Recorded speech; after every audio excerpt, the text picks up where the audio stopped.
జయ శ్రీమన్నారాయణ. శ్రీమన్నారాయణీయము 88వ దశకము. అర్జున గర్వభంగము. తాత్పర్యము. ప్రభు కంసుని చేతిలో చనిపోయిన తన 6 పుత్రులను చూడవలెనని కోరిక నీ తల్లి అయిన దేవకీదేవికి తీవ్రముగా ఉండెను. మీ గురువైన సాందీపుని పుత్రుడు చనిపోగా అతనిని నీవు వరుణలోకము నుండి తీసుకొని వచ్చి నీ గురువునకు అప్పగించిన వృత్తాంతమును ఆమె వినియుండెను. అందువలన తన పుత్రులను కూడా తీసుకొని రమ్మని దేవకీదేవి నిన్ను కోరెను.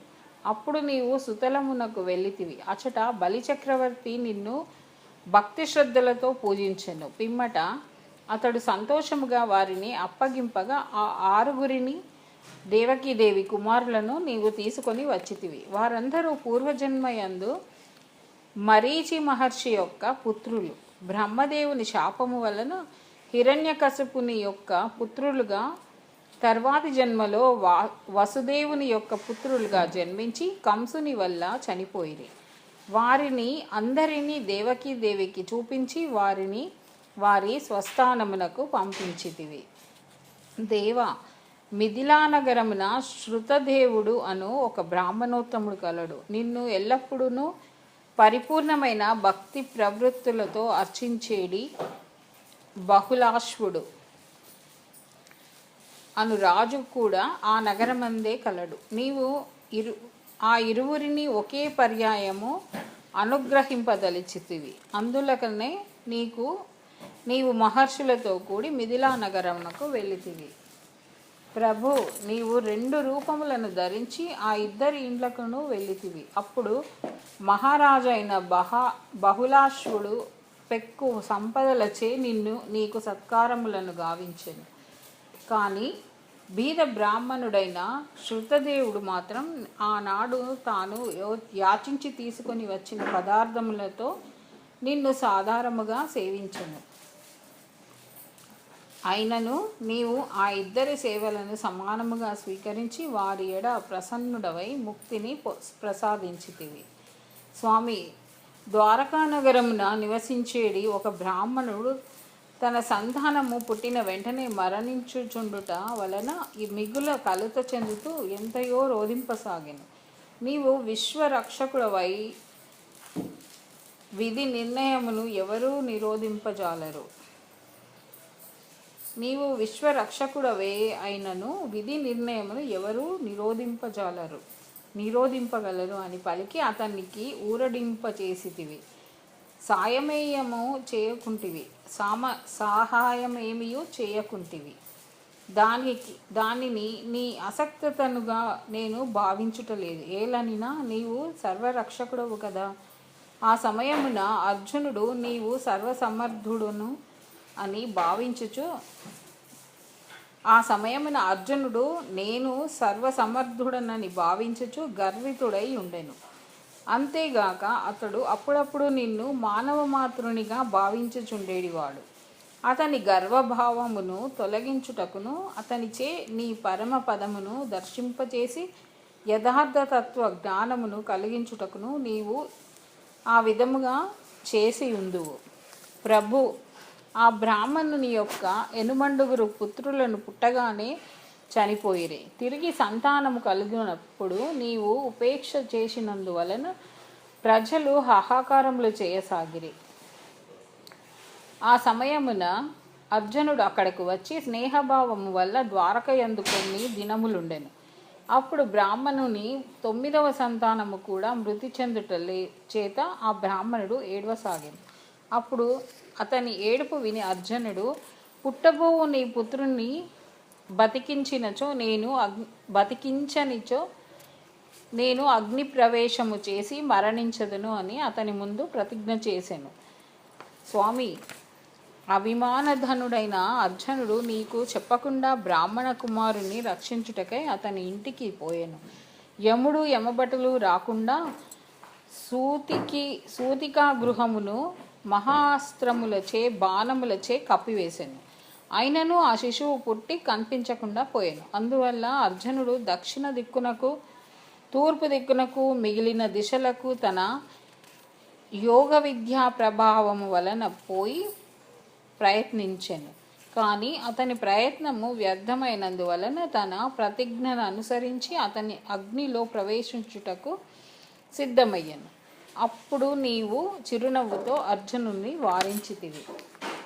దేవా, అప్పుడు నీవు అర్జునునితో కలిసి మిక్కిలి వేగము గల రథమునెక్కి పశ్చిమ దిక్కునకు బయలుదేరితివి. అచ్చట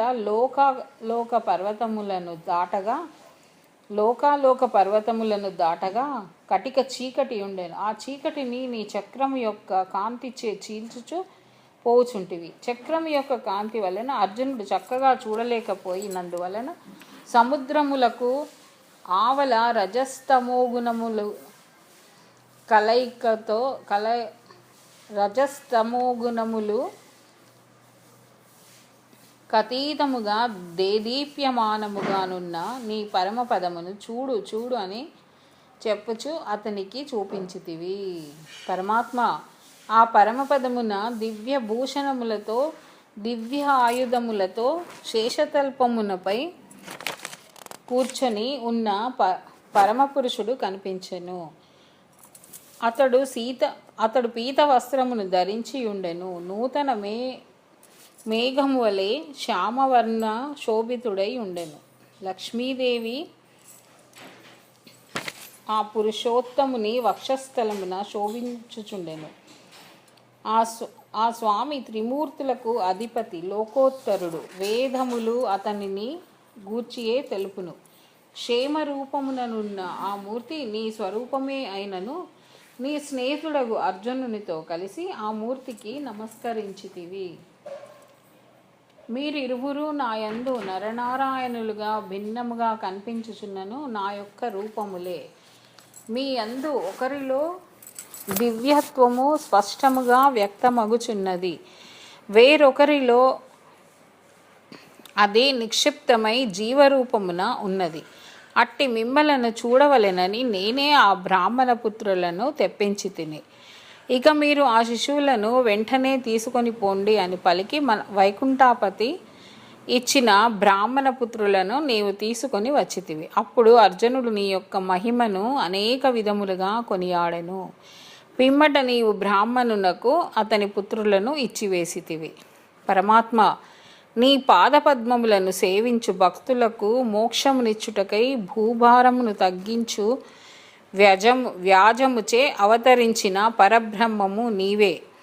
నీవు నానా లీలలచే జగత్తునంతయు సంతోషపెట్టితివి. వృష్ణీ వంశమును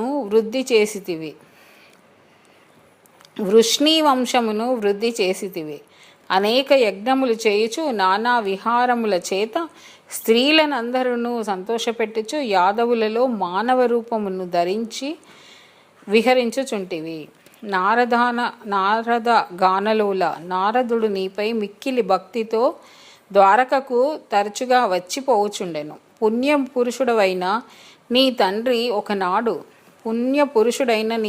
ఒకనాడు నారదుని వలన తత్వజ్ఞానమును పొందెను. నీ భక్తులలో శ్రేష్ఠుడు గొప్ప జ్ఞాని అయిన ఉద్ధవుడు నీ వలన తత్వజ్ఞానమును పొందెను. ఆ ఉద్ధవుడు లోకోద్ధరణకై నేటికి నీ బదరికాశ్రమంలోనే ఉన్నాడు. ప్రభు, నీ కృష్ణావతారమును సమస్త జీవులలో నీ ఎడ సుహృద్భావము కలవారు, నీకు భయపడివారు, నీతో చేలిమి చేసిన వారు, నీపై ద్వేషభావము వహించిన వారు, నీ యందు ప్రేమానురాగములు కలవారు మొదలగు వారందరూ నీ అనుగ్రహమునకు నోచుకొని ముక్తిని పొందిరి. అందరూ సాటిలేని యోగ సాధనల ద్వారా నీ కృపకు పాత్రులై అనాయాసముగా పలు కష్టముల నుండి దుఃఖముల నుండి బయటపడి మోక్షమును పొందిరి. దేవా, విశ్వమందలి ఆర్తులకు ఆదుకొనుచు నీ భక్తిని ప్రసాదింపుము. గురువాయూరు స్వామి, అద్భుతమైన పరిపూర్ణమగు నీ కృష్ణావతారం